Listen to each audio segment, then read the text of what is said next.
long book tour, 27 cities, or 23 cities in 27 days. So if I seem a bit frazzled, it's because I'm actually not sure which city this is. But I'm not reading from the book when I go around and talk about it. I'm just telling people some of the stuff that went into it. And that's what I'm going to do today. I'm going to talk to you briefly about some of the work that I do and how that ended up in the book. And it starts off with a recent history lesson. It starts in February of 2010 in a town called Lower Merion, Pennsylvania, which is a nice, affluent suburb of Philadelphia, the kind of place where the school district could afford to give all the kids their own MacBooks. Now, these were their major educational conduits. They had to bring the MacBook to school in the morning and bring it home every night. All of their homework assignments arrived via the MacBook, and all of the homework assignments had to be delivered via the MacBook. And it was the only device they were allowed to use to do their homework, and it was the only device that they were allowed to use in school. So in February of 2010, a student named Blake J. Robbins filed a lawsuit against his school.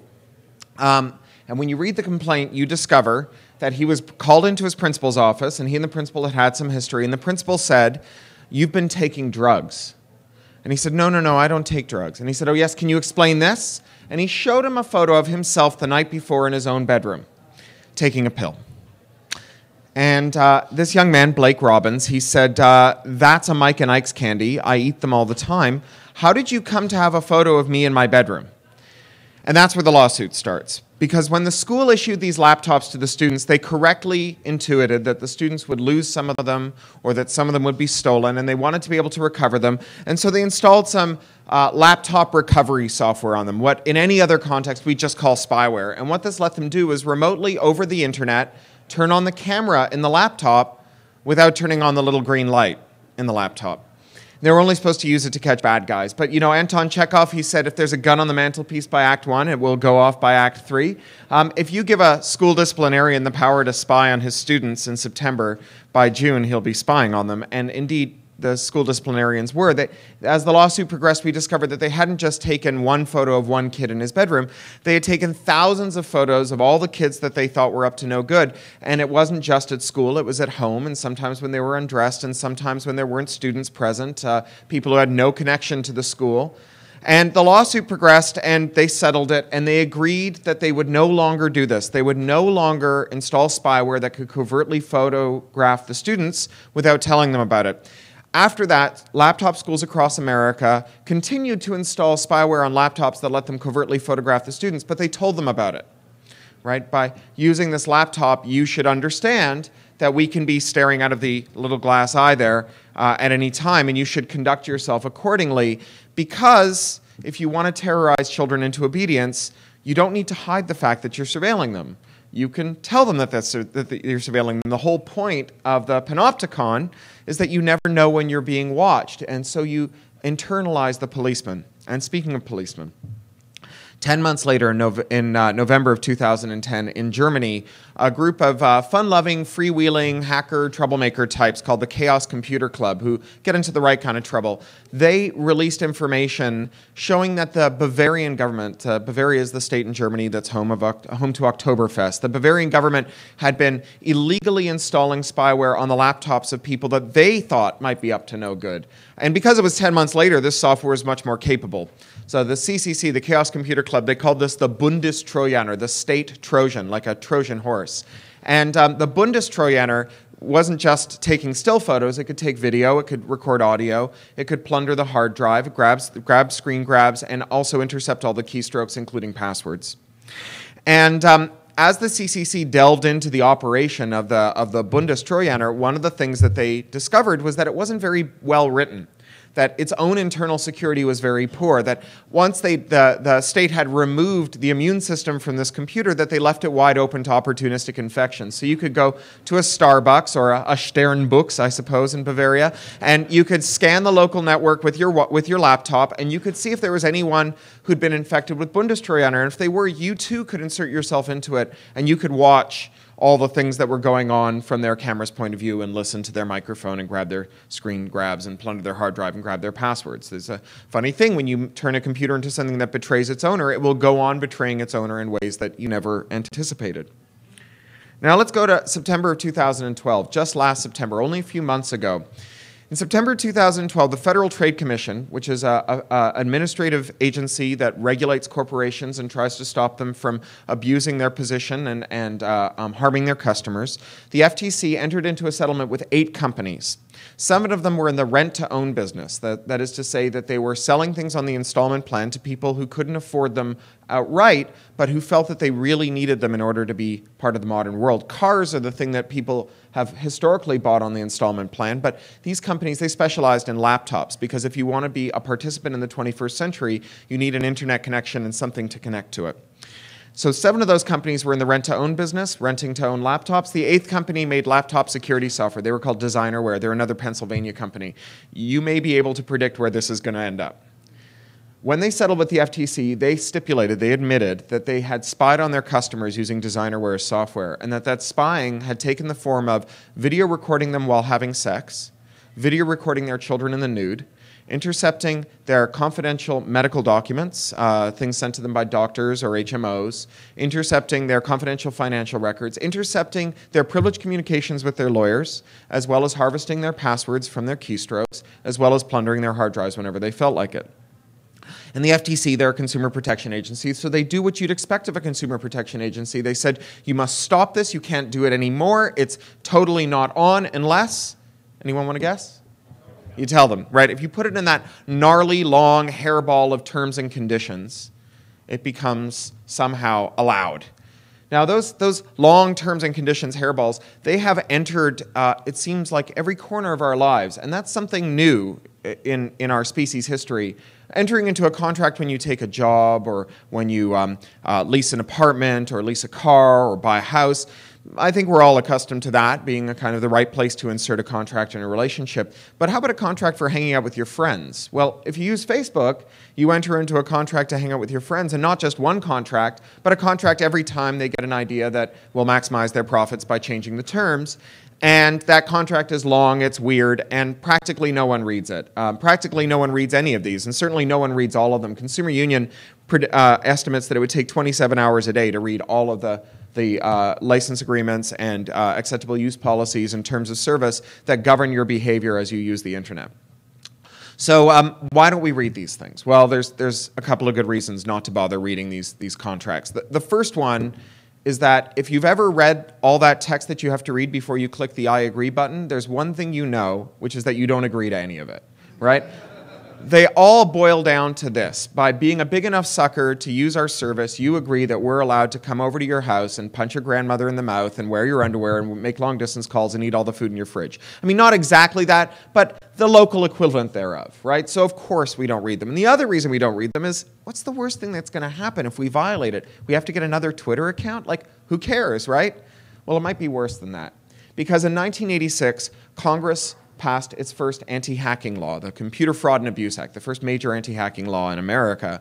Before that, they weren't really sure how to prosecute people who broke into computers and deleted files or changed them or inserted viruses or other malicious software or took sensitive information and made it public. You know, they tried things like theft of a microwatt of energy, which was just such a weird legal theory, and it was unbecoming. And so they embarked on a plan to create a sui generis law, a law that was just about this kind of computer intrusion. And rather than enumerate a list of the things that they were going to prohibit, because that list would be out of date very quickly, if you enumerate a list of all the things you aren't allowed to do with a computer in 1986, that list would be out of date by 1986.5, right? So instead of enumerating a list, they said, if you do things with a computer that exceed your authorization on it, right, that are things that you haven't been explicitly authorized to do, well, then that's a felony and we can put you in jail.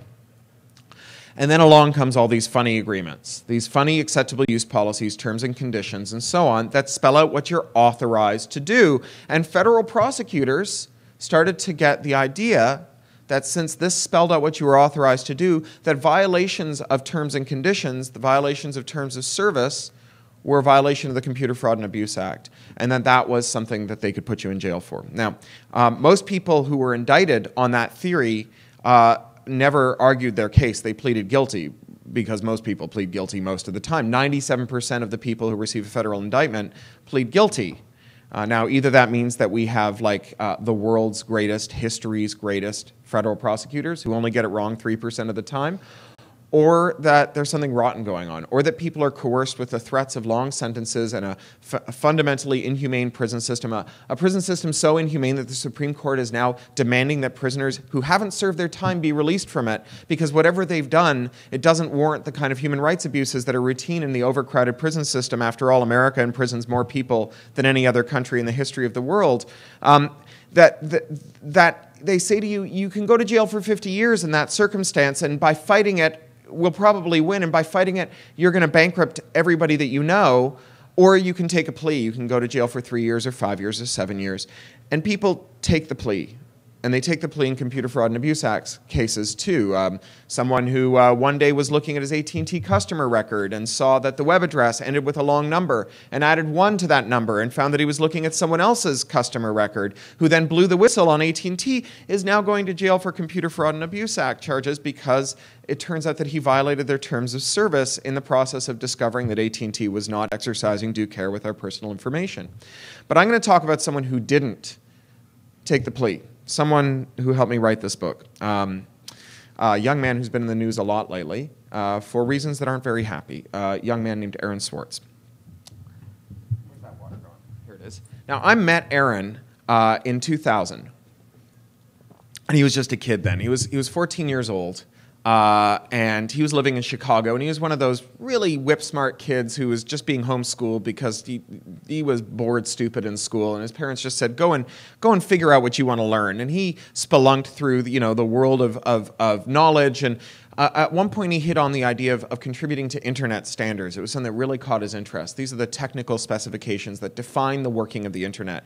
And he contributed, very importantly, to a standard called RSS 2.0, which is a standard that allows computers to interchange data, which is what every standard on the internet does. But that's the standard. There are many like it, but that one was his, this RSS 2.0. And he made vital contributions on the mailing list.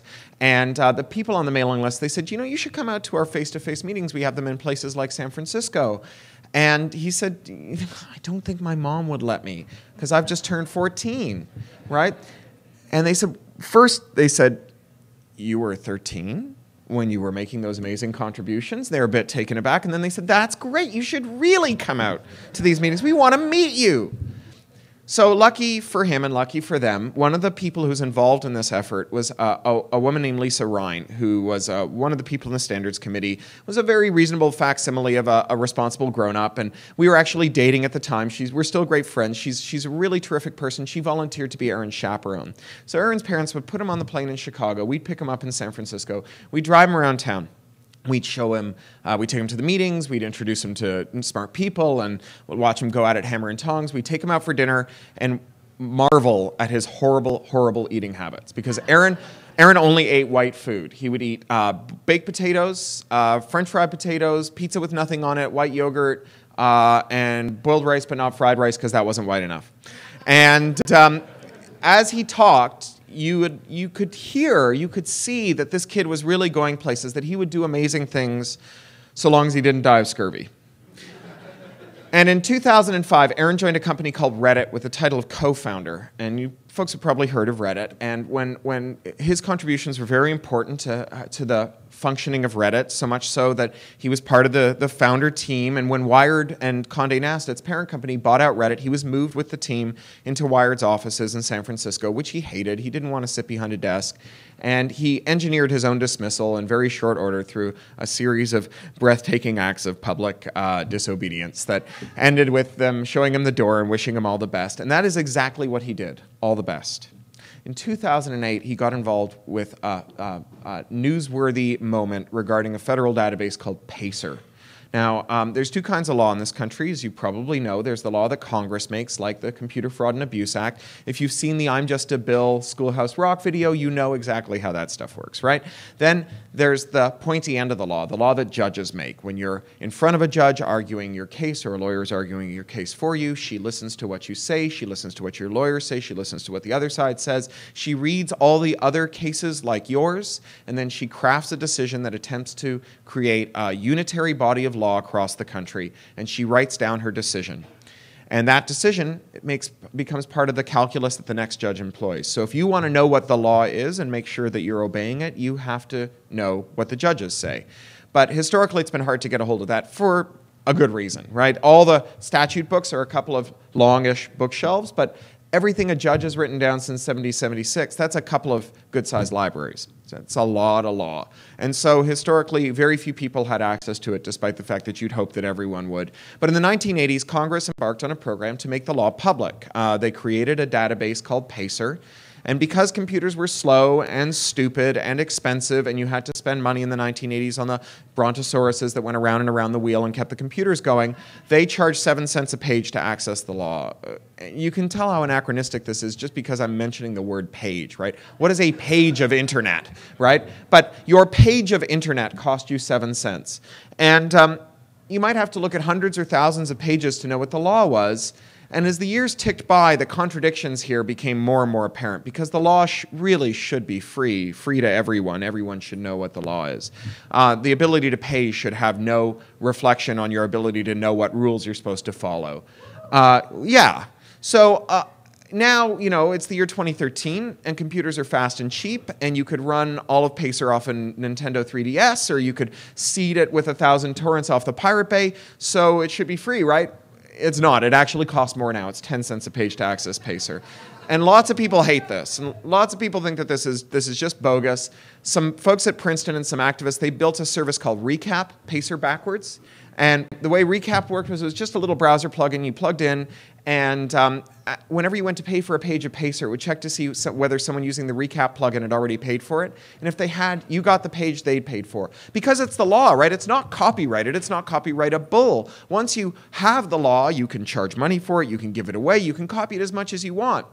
And, well, if nobody had paid for it up until that point, you could pay your dime, and then you'd get the page, but no one would pay for it again. Great idea. Aaron thought it was a great idea. Aaron liberated $1.5 million worth of American case files. The 20% of jurisprudence most widely cited. Awesome. You guys thought that was awesome. I thought it was awesome.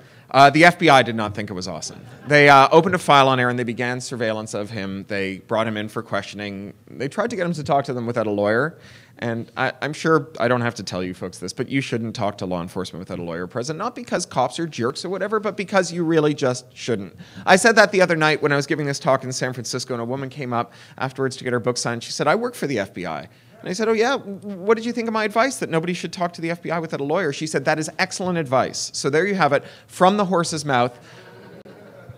Don't talk to the cops without a lawyer present. Aaron didn't talk to the FBI without a lawyer present. Nothing bad happened to Aaron. He got off scot-free. The next time he wasn't so lucky. 2010, he set his sights on a bigger database, a database called JSTOR.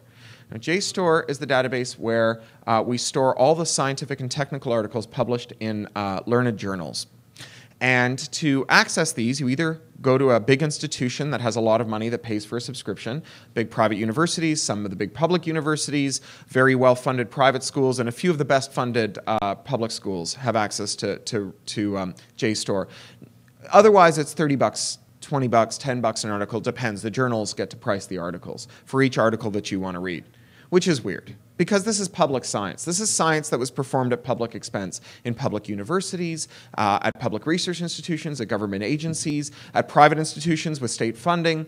And this science is the truth of the world as best we understand it, because that's what scientists do. They mine the truth of the world one grain at a time and assemble it into these big corpuses, these big databases.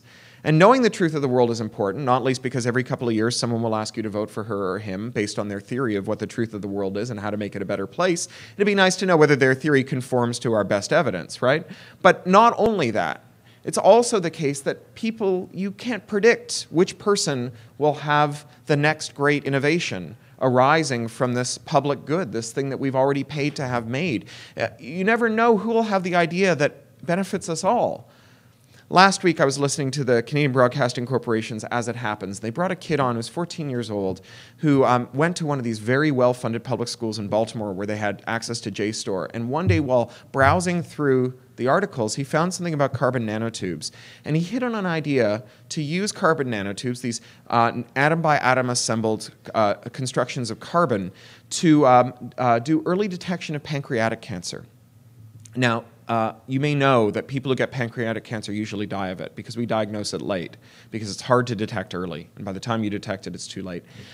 He had an idea. He spammed the Johns Hopkins Cancer Research Department with his idea. He sent 1,000 kook emails, basically, to 1,000 researchers at Johns Hopkins. 999 of them didn't get back to him, but one of them did, and brought him in, and he said, this is not a totally stupid idea. This is interesting. And they worked together till 2 in the morning every night. And the reason he was on the radio last week is because they have now finished and are shipping an early detection system for pancreatic cancer based on the idea this kid had while browsing JSTOR. Awesome, right? So you never know where this stuff is going to come from. And when he was on the radio, he said, I think that anybody might have something like this in them. And that's why I think what Aaron did is so good. So what did Aaron do? Aaron, at this point, was a fellow at Harvard, and down the street was one of these nice, big private universities that was well-funded enough to have a JSTOR subscription called MIT. And MIT has a lot of great progressive policies. Anyone's allowed to come onto campus at MIT. Anyone's allowed to use Wi-Fi. The public is welcome. And that Wi-Fi is hooked up to JSTOR, which is where Aaron comes in. He started walking over and downloading articles. We don't know why, but he was probably going to make them public. Thousands of articles, hundreds of thousands of articles. They kept trying to shut him out of the network. He kept finding ways back on. And I guess after a while, he decided enough with the cat and mouse. He broke into a wiring closet at MIT. Now, when I say he broke into a wiring closet at MIT, you probably think he infiltrated a level 4 biohazard containment facility. His method for breaking into this closet was turning the doorknob, and it was a closet that other people turned the doorknob and came in and out of all the time. A homeless guy kept his clothes in it. But Aaron didn't leave his clothes in it. Aaron plugged a laptop in straight into the network and started downloading articles by the million, which is how they caught him. And then they charged him, and they told him that they could put him in jail for his Computer Fraud and Abuse Act violations. Because although Aaron, both as a Harvard fellow and as someone using MIT's network, was entitled to JSTOR articles, the terms and conditions prohibited automated downloading. And so Aaron didn't want to settle. He had money. He knew some good lawyers. And ultimately, he hadn't done anything with these articles yet. What they had him for was taking too many books out of the library. So he said, I'm going to fight this. But it's hard to fight it. They fight dirty. They issued a press release saying that they were going to put him in jail for 35 years. They issued a press release saying that stealing is stealing, whether you do it with a crowbar or a laptop, which suggests that federal prosecutors not only don't know much about laptops, they don't know much about crowbars. And they began to sort of play around in court. He was entitled to documents for his defense right from the start, and the federal prosecutors wouldn't turn those documents over. And every month he would have to pay to send a lawyer back to court to have the court order the prosecutors to shake loose those documents, and every month they would refuse. It's been more than 2 years. They still don't have some of these documents, and they were bleeding Aaron out. They were using up all of his money, because when you run out of money, you can't defend yourself anymore, and that's the end of it. But Aaron kept fighting, and he didn't just fight that. He took on other fights. He fought a monumentally stupid internet copyright law that you may remember called SOPA. SOPA, I think it made most of its notoriety because the SOPA fight resulted in a day when American school children couldn't do their homework because Wikipedia went black. And SOPA was a parade of horrors that I could spend all day talking about, but I'm just going to mention one thing here about SOPA, which is that it ascribed liability to people who allowed people to talk to each other on the internet for keeping their communications free of copyright infringement. So if you had a message board where a Little League team could post messages about like who got the carpool and who's going to bring Gatorade, that message board, you as the host of it, were responsible for making sure nobody posted infringing material on it, material that violated copyright law. I don't know where someone who hosts a Little League message board is supposed to get the expertise that goes into detecting copyright infringement. Usually you go to law school for several years for that. But even assuming you could do it, that was only the beginning. Because they also said that you were responsible for making sure that nobody linked to a website where copyright infringement was taking place. So, you know, if someone links to Tumblr, you have to go and look at everything on Tumblr and make sure that nothing there infringes copyright. I mean, for one thing, there are some things on Tumblr that you will never unsee, no matter how hard you try. So it actually got worse than that. There was even a silly season draft that said you have to make sure that nobody links to a website where they link to websites where they infringe on copyright. So like, if someone links to the Facebook photos of last week's game, you have to make sure nobody uses Facebook to link to the Pirate Bay. That's the end of the internet as we know it. That makes the internet into cable TV 2.0, where media companies talk to us, but we don't talk to each other. We certainly don't talk to them. Now, when I was in D.C. prior to the SOPA hearings, everybody I knew who's inside the Beltway, they said, forget about it. You can't make a difference here. They've counted up the votes. The companies that stand to benefit from SOPA, they have funded enough campaigns for enough time, and they've given marching orders to those people who need their money to get reelected, and they've said, you're not getting money next time around unless you vote for this. And they've counted the signatures, and you're going to lose. What you need to do is figure out what you're going to do in a world where SOPA is law, not what to do to make sure that that world never comes into existence. That was a dumb answer to that question. I hated that answer. Other people hated that answer.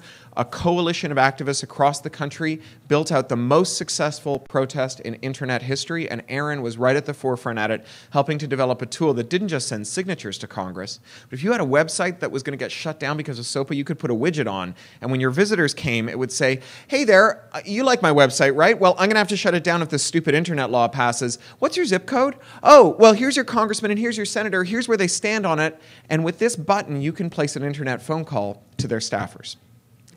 We put 8 million phone calls through to Congress, right? And that was the end of SOPA. And Congress realized that as hard as it is to get reelected without campaign funding, it is much harder to get reelected without votes.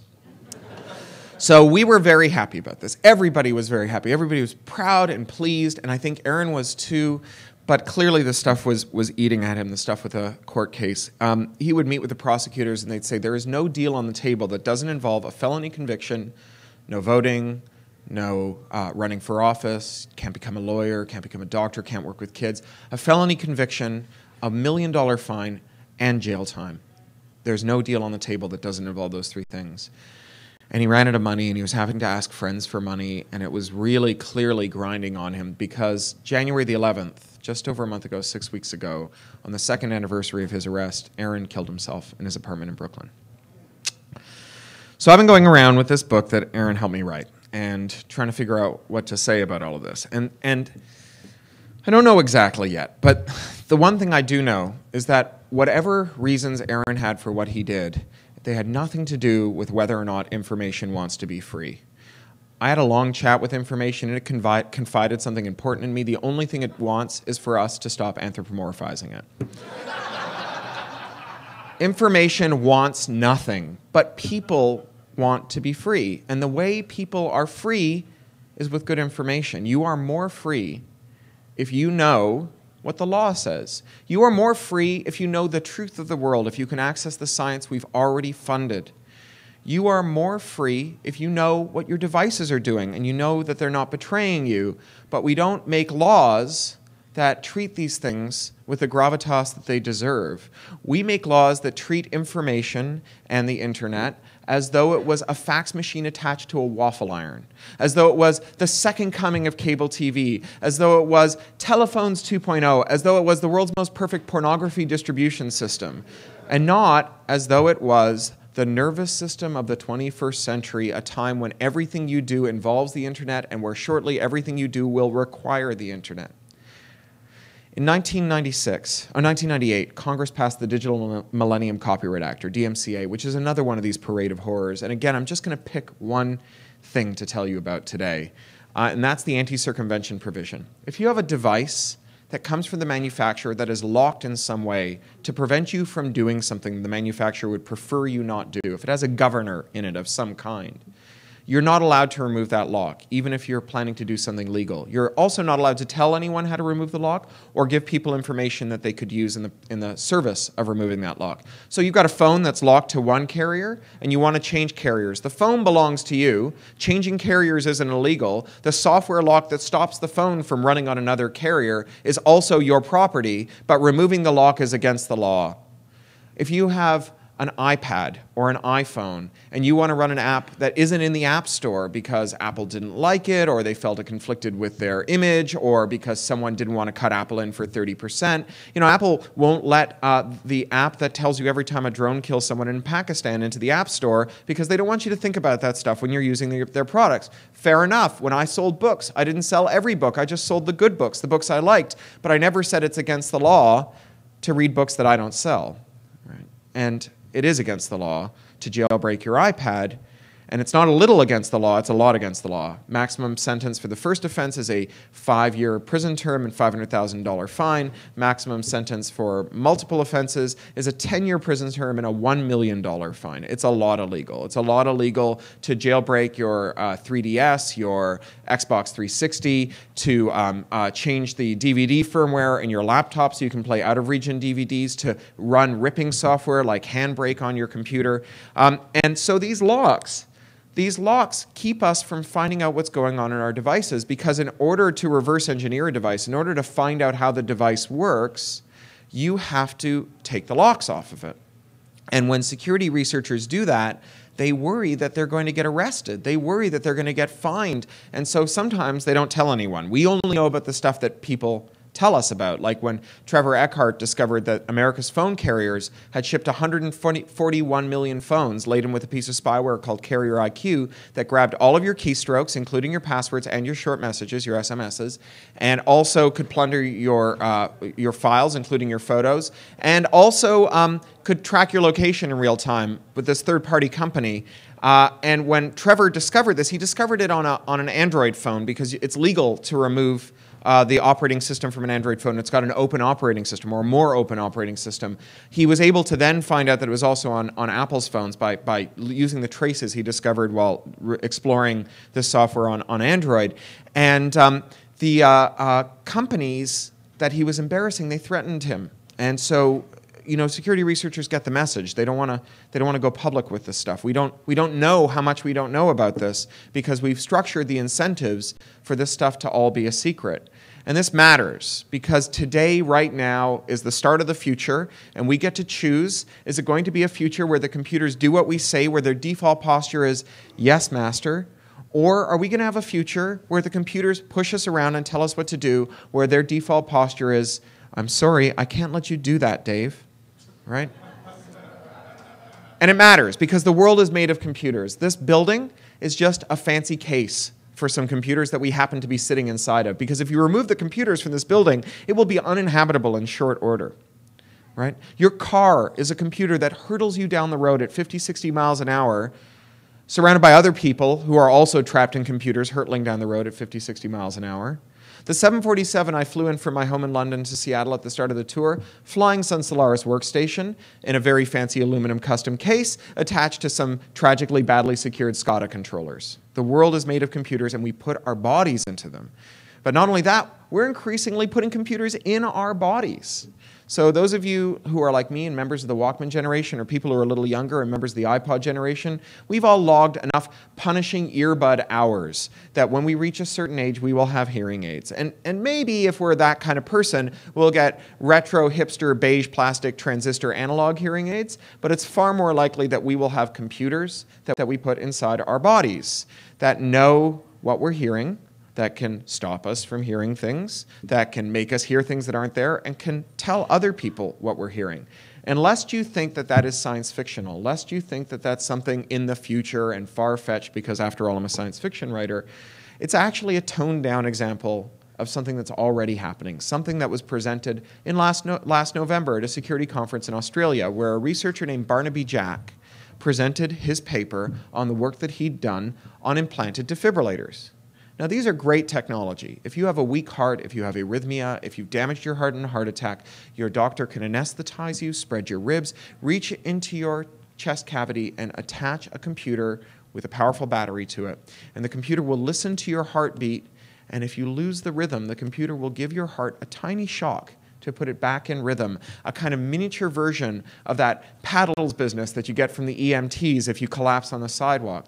And doctors, they want to know how often this is happening, what's going on inside your chest with this computer. They want its telemetry. And because it's inside your chest cavity, it's a bit messy attaching a cable to it. And so it's got a wireless interface. Of course it's got a wireless interface. Everything has a wireless interface. So this is where Barnaby Jack comes in. From 30 feet away, Barnaby Jack can detect your defibrillator and reprogram it, and cause it to seek out other defibrillators and reprogram them, and then cause them to deliver lethal shocks, either at a set time or at some random interval, right? This is not going to be a matter of life and death. How we regulate computers is a matter of life and death, and we get it wrong. And we get it wrong for reasons that are totally apparent, right? We get it wrong because of money. We get it wrong because the way that you get elected is by raising a lot of money, and the way that you raise a lot of money is by making people who have a lot of money happy. And the best way to make them happy is by passing laws that make them more money. And the more money they have, the more money they can give you to get reelected. Lather, rinse, repeat. And now it's a felony to tell people what's going on inside their computers, even when they're spying on them, even when they're putting them in danger, even when it's a matter of life and death. But we get to choose. We can choose to use technology that makes us more free or technology that takes away our freedom. We can choose to use systems that are more open, operating systems like Linux, operating systems like Android, which is based on Linux, or we can use systems that are more closed, where it's illegal to find out what's going on. And I don't mean to imply that you personally will reverse engineer every one of your devices. That would be crazy. No one has the time for it. No one has the expertise for it. When I gave this talk in Seattle, a woman put her hand up and said, "You're scaring me witless. How will I secure all my devices?" And I said, "You won't. We won't individually. But if I'd just given you a talk on waterborne parasites, you wouldn't be saying, how will I run my own water filtration system? How will I keep the sewers from backing up?" We would, as a society, decide to make this thing that is a matter of life and death, water, we would decide to make it a priority. We would treat it as the public health issue that it is. Computers and the way that they work, networks and the way that they work, are public health issues, right? And until we get the policies around them right, they will make us sick in ways that are horrifying. So I told you I asked Aaron to help me write this book. One of the things I asked him for help with was a next generation political campaign, because I wanted the people in this book to be working for an independent candidate for a state senate who wasn't going to take money from any major donors and who wasn't going to be party affiliated. He was going to represent no one but the voters. And I wrote off to all these people who'd worked on these various, sort of much lauded internet era campaigns, the Dean campaign and so on, and said, what have you got? What's your best thinking on how to do this? But it was all too inside the box for me. And then I wrote to Aaron. And I thought maybe, in a day or two, he'll send me some bullet points. Well, in an hour, he fired me back a shovel-ready design document for what he called a machine for getting votes by using social media to bring people of like mind together and to get candidates elected who owe nothing to anyone except for their voters. Right? It was great. I pasted it straight into the book, all but the last two sentences, which were, gotta go, I'm going to go build this now. And then I asked Aaron for an afterword. Now, this book and the book that came before it, Little Brother, they have afterwards by people who can help you figure out what to do next if this stuff matters to you. The first book had an afterword by a security researcher named Bruce Schneier, who's very well known, and he explained how our bad security thinking, our bad risk thinking, takes away our security and makes us less free. And then Bunny Huang, who is the M.I.T. Electrical Engineering PhD candidate who broke the Xbox, wrote something about how you can get involved in reverse engineering. He wrote a great book about it, by the way, called Hacking the Xbox. That's Creative Commons licensed. You can download it. It's a terrific introduction to reverse engineering. And then for this one, I asked Jacob Applebaum, who's one of the people who works on Tor, the Onion Router, which is a system to help people get around censorship on the internet. He's a great guy. He wrote me an amazing piece on building technology that helps people, building technology that makes them freer. And I asked Aaron for an afterword, and he wrote me an afterword that was a letter to activists explaining what he'd done, what we'd done, and what you can do. And he went through it all, and he ended it with, we did it. It wasn't supposed to work this way. A gang of ragtag kids typing on their laptops wasn't supposed to be able to stop one of the most powerful forces in Washington, D.C., but it happened, and it can happen again, but it only works if you take part. So here you are, you're activists, you're at an activist conference, you are taking part, but I'd like you to spare a thought for the technology component here. We use technology to organize, but you have to organize to keep the technology free. When John Gilmore said the internet interprets censorship and routes around it, he didn't mean that it had a magical anti-censorship component. He meant that people who use the internet will take affirmative steps to make it harder to censor. That's us. We have to do that. We have to keep the internet free because every other fight will depend on having free network infrastructure to help us work together. Because that's what the internet does. It helps us work together in ways that we have been trying to do since our species emerged, right? The project of our species is to figure out how to work together with the least amount of drag, right? When Coase won the Nobel Prize for his paper, The Theory of the Firm, he identified that the major project that we do when we get together, whether it's a political group, whether it's a church group, whether it's a corporation, the major thing that we do is organize people to work together as efficiently as possible. Well, the internet now makes it possible to do things that are as complicated as building a skyscraper without formal hierarchies, things like making operating systems, things like making encyclopedias. We can organize in ways that nobody's ever dreamt of if we keep the internet free. Now, the internet gives power to people who are already powerful, who are already organized, right? It lets oppressive governments be more oppressive. It's true. Evgeny Morozov has pointed this out very eloquently. But what I think Evgeny gets wrong is that there's a difference between getting more power to organize when you have no power to organize and getting more power to organize when you are already organized. That one is a difference in kind and the other one is merely a difference in degree. And that's what we have now. We have a difference in kind. New kinds of organizations are possible, but we have to work to keep the internet free and open. And it only works if you take part. Thank you.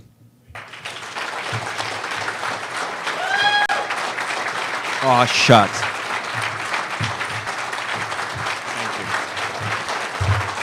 Thank you. So we have about 15 minutes for questions. That's very nice of you, but I'd rather get your questions in. Go ahead. SISPA. Yeah. What about SISPA? Yeah, no, it's not SOPA. It's worse than SOPA. SOPA's rubric was copyright, and SISPA's rubric is national security. It was a bill that we killed last year. Aaron actually helped kill SISPA too.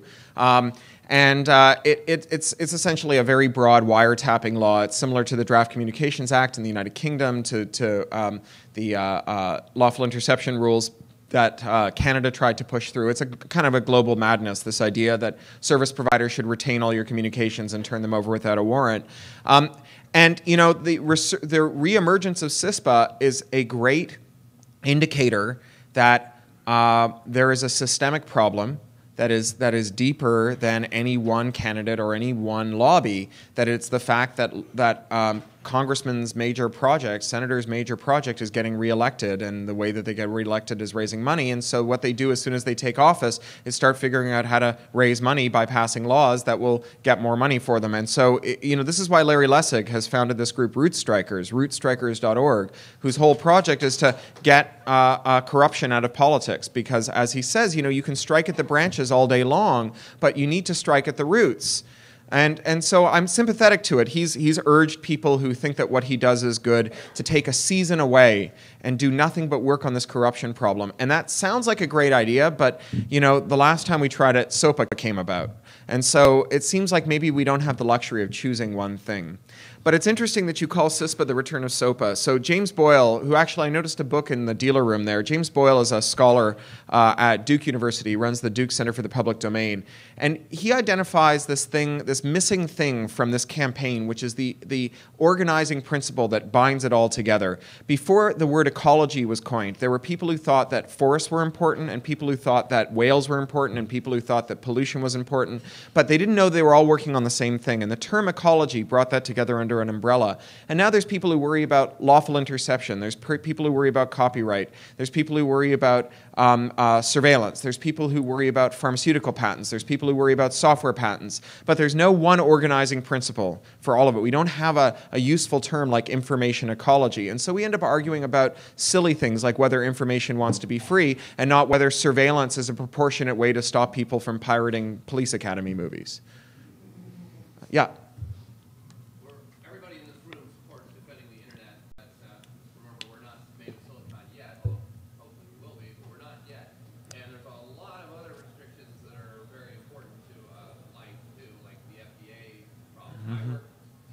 Been more than 10 years now.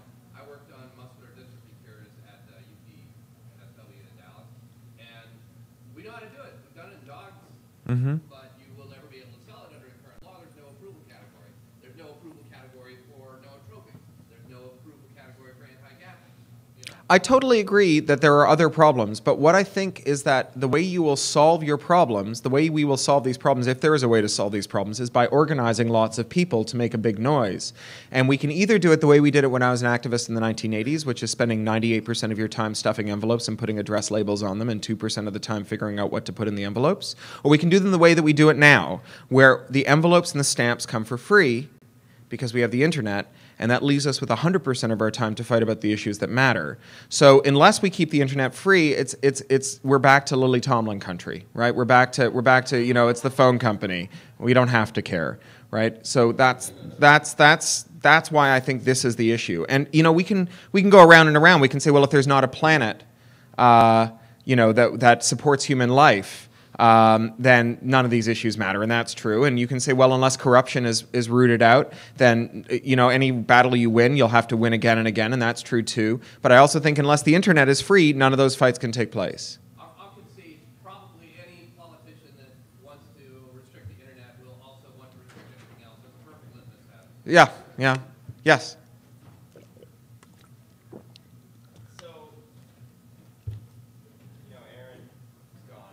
Mm-hmm. I feel like, he was our boy, and now we've got Andrew, Auernheimer, mm-hmm. and others that are facing a similar fate. Like, I'm not a very excitable or violent person, but I feel like I'm having a very violent reaction to being alive in the world today. This is happening to people. I mean, not my friends, but definitely friends of friends, like people that I've interacted with, and like, what do we do? Like, what are we going to do for Andrew? Where do we get a list? Maybe I don't even know where to look for all the other people who are in this situation. Well, so this book is Creative Commons licensed, so you can download it for free. This is not a pitch for the book, but in the back of the book is a list of organizations that work on these issues. And the good news is that list is long. Too long to enumerate from a podium between Demand Progress, Electronic Frontier Foundation, ACLU, CCC, Netzpolitik. I mean, I could literally enumerate them all day. 10 years ago when I started doing this stuff, there were like 3, right? The world is waking up to this problem. And so I urge you to pick one of these groups and give them your time, your energy, maybe your money, get on their mailing list and call a congressman at the right moment. All of those things can make differences, do make differences. And the thing that gives me hope is that the number of people for whom this stuff matters grows monotonically day on day, grows exponentially day on day, because everybody finds as time goes by that the internet is more important to them, that it's more than just a political football. For some reason, nerds, whenever they want to cite an example of someone who's a technophobe, they use their grandmothers. My grandmother's a very nice person, and she's reasonably clever, and she's not a technophobe, but she was never into computers because she was in her 80s, and she had better things to do with her remaining years on Earth than watch progress bars. So when my daughter was born, I live in London, she lives in Toronto. When my daughter was born, she figured out that the only way that she was going to see her great-granddaughter for more than the 2 weeks a year that I go back was to get Skype. So she got Skype because it's not rocket science. Even my grandmother can figure out Skype. Of course she can, right? Anybody can figure out Skype. But the important thing is that now, when I talk about this stuff, when she hears about this stuff, it is not an abstract policy question about telecoms. It is not about copyright. These are things that she doesn't give a damn about. It's about whether or not she can see her great-granddaughter. And that's a microcosm of something that's happening all around the world, right? We do have time on our side, but we need to keep the internet free and open long enough to do it. So if this is something that matters to you, and you want to work on this kind of thing, I mean, there's ACLU, there's the Samuelson Clinic does a bunch of this work. There's about 9 different organizations doing work on sort of hacker defense that you can get involved with, keeping security researchers out of jail. EFF is a big one, and I urge you to support them, not just because I used to work for them, but because I think they do amazing work. But there's so many of them, and you can get it doesn't matter which corner you pick at. There's only one internet, right? It's like saving whales versus keeping the ozone layer intact. It's all the same environment. It's all the same information environment. Wherever you're working on it, you're working on part of the same problem.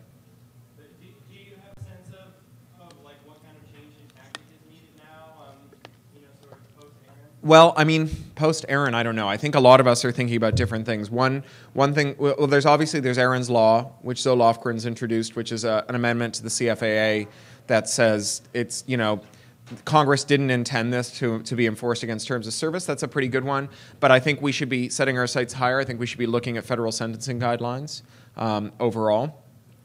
We should be, I heard about your jury nullification program here. I think that's something that should be nationwide. In terms of journal articles, there are a bunch of different proposals for this. The one I favor, it's actually a really amazing bit of judo, is there's a scholar I know who was working on a law review article about the fact that academics working for universities are in a work-made-for-hire arrangement with their employers. And generally speaking, anything that's copyrighted that you produce in the course of your normal duties, in the absence of any other agreement, is the copyrights vest with your employers, right? Except that when journals demand copyright assignments from academics to publish their articles, which they have to do in order to advance up the career ladder, they don't get the universities to sign the contracts, they get the academics to do it. The academics aren't entitled to. And so if you get a few universities together in a class action suit, and you go after the journals and you say you have been improperly publishing infringing material since the dawn of time here, and you've been putting it on the internet where the statutory damages run to $150,000 per download, which means that you now owe us like 11 times the GDP of the planet, we will settle for just make it all open access. Give the public access to it, which is a nice little bit of judo. I think that it's the kind of thing it will take 10 years, but it's one court case that wins them all, and it's pretty interesting because it would put them in what would be really interesting is it would put publishers in the position of arguing that employers shouldn't own the copyrights of their employees, which they're never going to do, right? So a few more questions. Yeah. First of all, I'd just like to say I'm really sorry for the loss of Thank you very much. Thank you. the speech was wonderful today. I think political action is very important, and I encourage it. But when you talk about striking the root, I think the root is truly that we are free people, and ideas aren't free. Ideas are inherently free, and there is a group of men and women who want to use coercive violence and threats of violence against peaceful people in order to control our lives and tell us what to do with information and ideas. And that is the root cause, is that there's this group of people that will threaten us. And so while we take political action and, use the system to make our lives better, I think it's important to also spread the message that the root cause is the idea that some individuals use force against peaceful individuals in order to force them to live the way that they want. We could, yes, we could talk about what's the foundational principle here until we're into behavioral economics and cognitive behaviorism and so on. We could get down to neurons eventually to talk about what this all means. But you're right. There's certainly an enormous piece of this dates back to the madness of the Alvin Toffler era, when there was this sense that we were on the verge of an information economy, and no one knew what that meant, except surely it was a place where you bought and sold information, because that's what an economy is, and that's what information is, right? And since the internet makes it easier to make offers and accept offers, we could pare down the way that we used information into these tiny slices. So you could buy the right to use a book on Wednesday while you had a mustache and were standing on one foot, but not to rewind it, not to go back one page. And we could make an offer that was tailored to everybody. And there was this kind of pipe dream that was enumerated for many years, and people started talking about how copyright is the new gold and all this kind of weird madness. And nobody seemed to notice that the only way that you can stop someone from continuing to read the book, even if they don't have a mustache or it's not Wednesday, is to design their computers to say no when they say, please turn the page, right? And so what we were talking about for all those decades when we had these pipe dreams and we're making these policies at WIPO at the UN and in Congress and all over the world, it was a spyware fantasy. It was a fantasy where we designed computers that were intended to enforce policy against their owners' interests that was set by remote parties. And so, that's becoming more and more apparent as the years go by, but it's taken a long time to kind of reverse decades of bad futurism. Yeah. Something you mentioned before about making these fights personal, that the widget that everyone was, hey, you like this Mm-hmm. I know our book club read Little Brother, Mm-hmm. which I think every kid in high school should read. That's very nice. Thank you. Well, I just want to making, especially whatever you want to call it, Gen Y or millennials, they're living on the internet now. Right. And so I'm wondering that, I guess the outreach, getting people to understand this, making it personal. I think something like your book, I think would be a really useful tool to help, educate people, especially younger people who, of course, I don't want to read it. Just but making these, I mean, either making it simple or making it personal, making Mm-hmm. people realize, this is something real and I don't actually like. Well, I think that's especially important when we're talking about stuff where cause and effect are separated by a lot of time and space, right? Trying to get good at privacy in the contemporary circumstances where your privacy disclosure and the harm that arises from it are separated sometimes by years and happen when you're in totally different contexts is like getting good at baseball by swinging a ball at a bat, going home, and then in your living room a month later someone tells you whether or not you hit it. Right? Our feedback system is so far separated, and it's not the only thing. There's lots of public health problems that are like this. Obesity is like this, right? Nobody would eat a forkful of cheesecake if it was immediately translated into cellulite.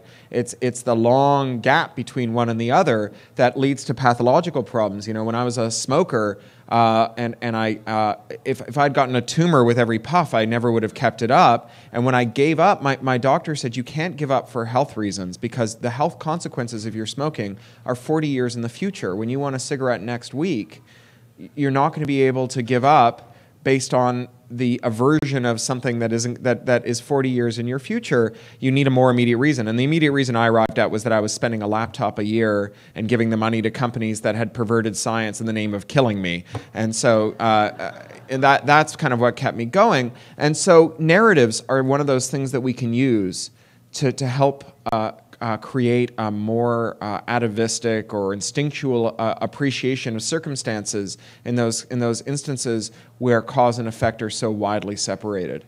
And they're genuinely hard problems, these problems, where doing something and then knowing what happened as a result of your doing it are so widely separated. My third grade teacher, after his kid was born, his wife went into hospital to have the kid, and someone, after their daughter was born, came to visit them on the maternity ward. It was a marketing representative, and he had a basket of like onesies and formula and diapers and all the stuff you need if you've got a newborn. And he said, this stuff is free, and all I want from you is your kid's name and date of birth and your address, and we'll keep in touch. We'll have other offers, right? It seemed like a good deal at the time, but 6 weeks later, as happens sometimes, the kid died. And then every year on the kid's birthday, they got a bunch of stuff from marketing companies. And I don't know how they were supposed to get good at privacy from that, right? Do we expect people who are holding their newborns, when asked for their address, to say, but what if my newborn dies, right? Or do we expect them, having had the dead newborn, to somehow generalize from that into not using a credit card or not filling in magazine surveys? Like, it's really, really hard. We talk about privacy like it's a series of free choices, but the evidence of privacy is that those choices are often regretted in retrospect, and we haven't figured out yet how to get people to project forward to the potential consequences of privacy disclosures to make better decisions. To have real working marketplaces, not least because, of course, none of our devices actually allow us to say no, right? The so-called privacy marketplace where you trade privacy for services, the way that it works is you get a bunch of take-it-or-leave-it offers that involve 100 tracking cookies in your browser slurping information in exchange for a service, and if you turn off third-party cookies, everything stops working. And you have to click through 100 dialogues every time you land on a web page saying, do you accept this cryptically named cookie? Well, how about this one? Oh, that one just reloaded. Are you sure? Do you want to accept it now? So we don't actually have any tools that allow us to bargain for our privacy. But even if we did, we're pretty bad at bargaining well with it. Yeah. So we actually passed the first open source bill. Yeah. It took well over a year of hard work. And then once that got passed, Oklahoma looked at that and said, that's a great idea. Immediately. It's a start. On the other hand,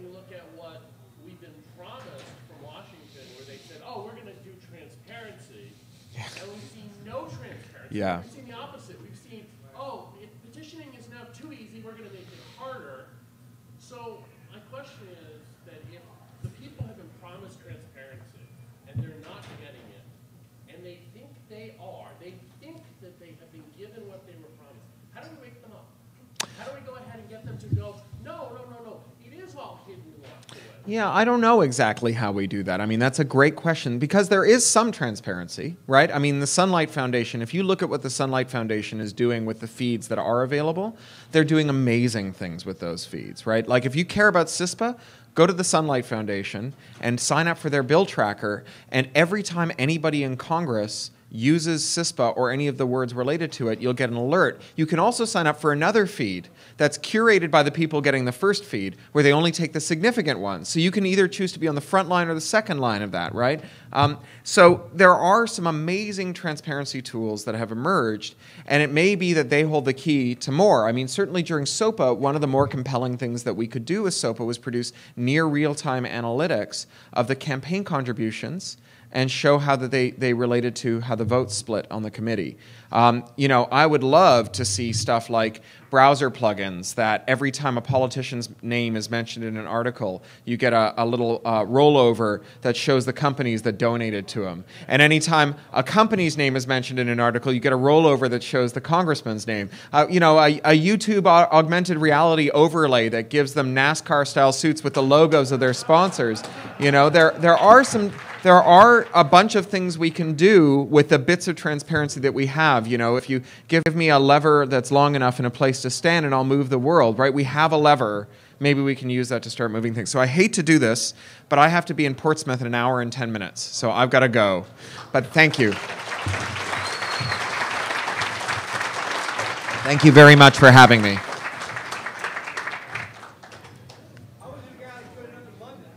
I went over to be EFF's European director. Do you want me to sign in? We're having a mesh networking workshop at 6 o'clock downstairs in the amphitheater for the 14 alternate network topology.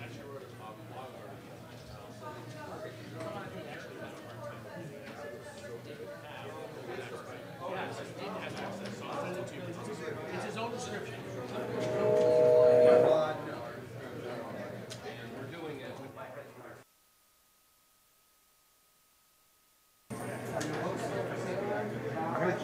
Over here.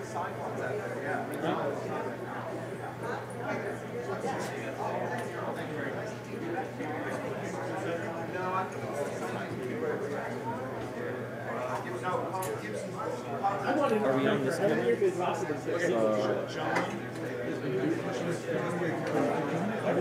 Yeah. I don't get a chance to do anything. Nice to see you too. Thanks.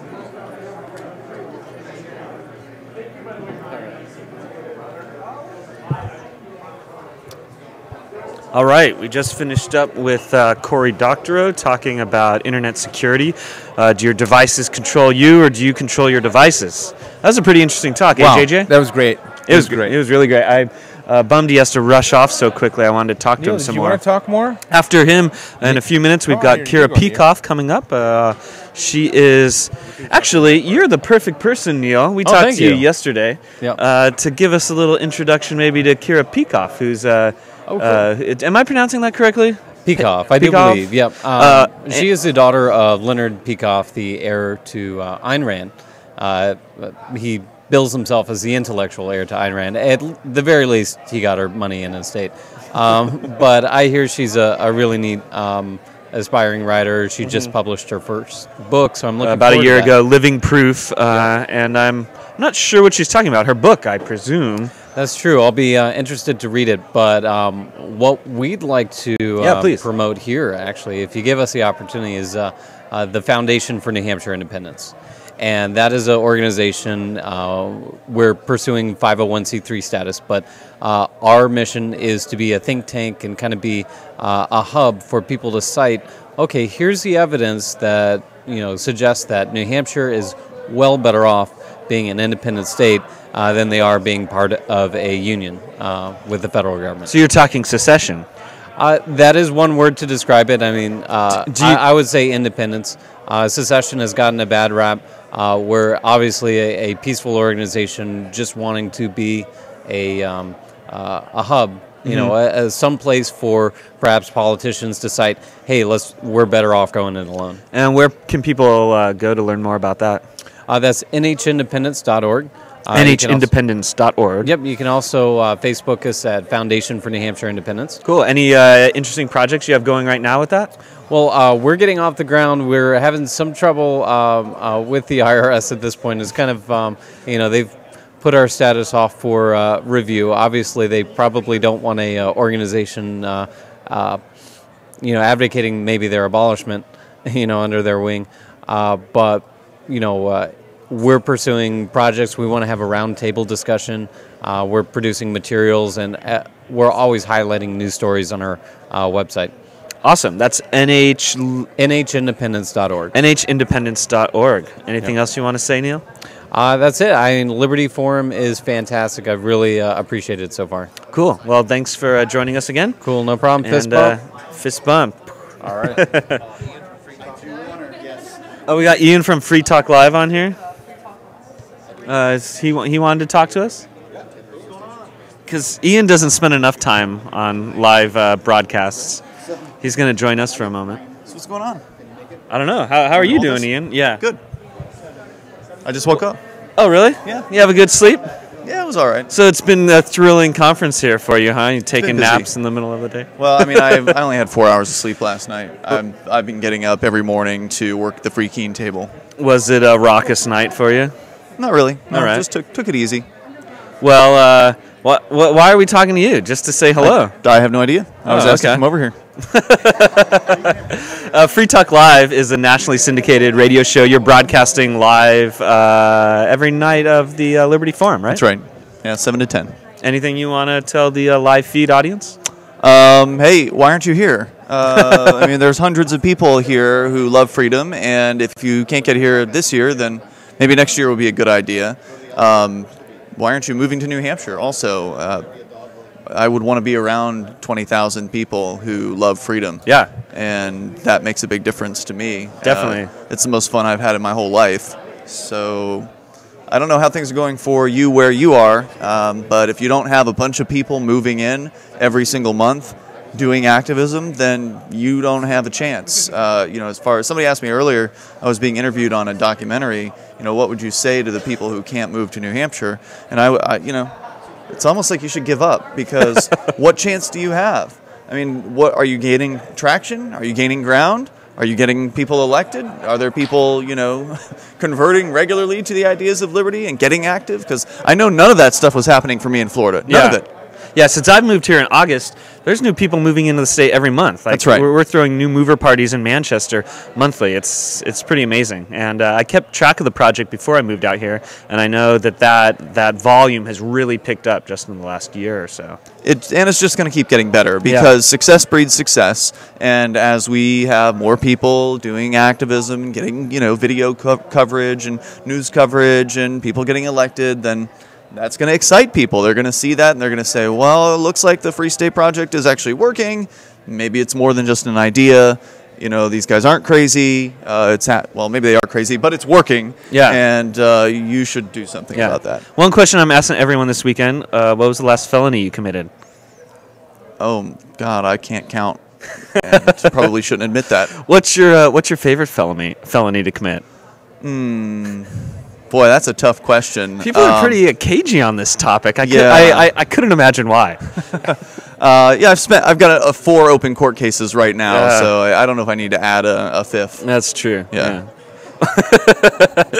Anything else you'd like to share, Ian? No, I'm glad to be here, and I appreciate you being here and taking the time to do this, and everybody who's here. So, it's just such a great event with wonderful people, and if you haven't taken the time to come to New Hampshire and check it out, PorcFest is your next opportunity. PorcFest in June. What's the dates on that? Ooh, you caught me off guard. It's in the 20s. 17th? 17 into the early 20s of June. I don't even see anyone standing around that would know that. Mid to late June. PorcFest.com. PorcFest.com. And this weekend is your last weekend to register at the cut rate. Price goes up after the Liberty Forum. Yeah, don't miss that. I mean, it's hard to say which event is better because they're very different.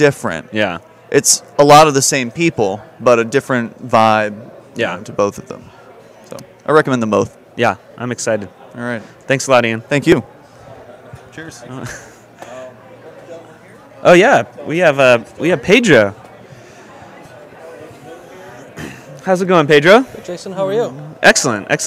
I've known you since I moved here. I met you pretty quick. You live near Manchester, right? Well, actually, northwest part of Manchester. Okay. Yeah, I moved last May, and my goal was to get in before my second Pork Fest, so that worked out. Wonderful. First Pork Fest was a real spiritual awakening. Even though I was in the whole liberty movement and philosophy, to actually be around the people and seeing that there is a community, and it's absolutely amazing. I would encourage anyone, if you haven't been to Pork Fest, if you haven't been to Liberty Forum, it's definitely worth your while. You will be really exposed to a lot of amazing people and amazing ideas. Did you have anything else you wanted to talk about, Pedro? Come to New Hampshire. Come to New Hampshire. Come to New Hampshire. You will be, welcomed home. This will be your new home, and I understand that, some people that have, maybe families and homes, it might be more difficult for some than others, but got a second home here. Mm-hmm. But when you are here, you are involved in the liberty activism. Mm-hmm. It's really amazing. What was the last felony you committed, Pedro? The last felony. I can't remember. How convenient. Yes. I get that answer a lot. What's your favorite American vice? That's another favorite good American question. vice is Disney. Disney? I like Seriously? Disney. Yeah. Really? Lots of my family likes Disney. Yeah, what's your next is Kira Peikoff. After we're done talking about Disney with Pedro, thank you very much, JJ. Well, no, what do you like about Disney? Disney's a great place to have fun. I think it does show the the entrepreneurship of the founder, Walt Disney, and it's a big corporation that gets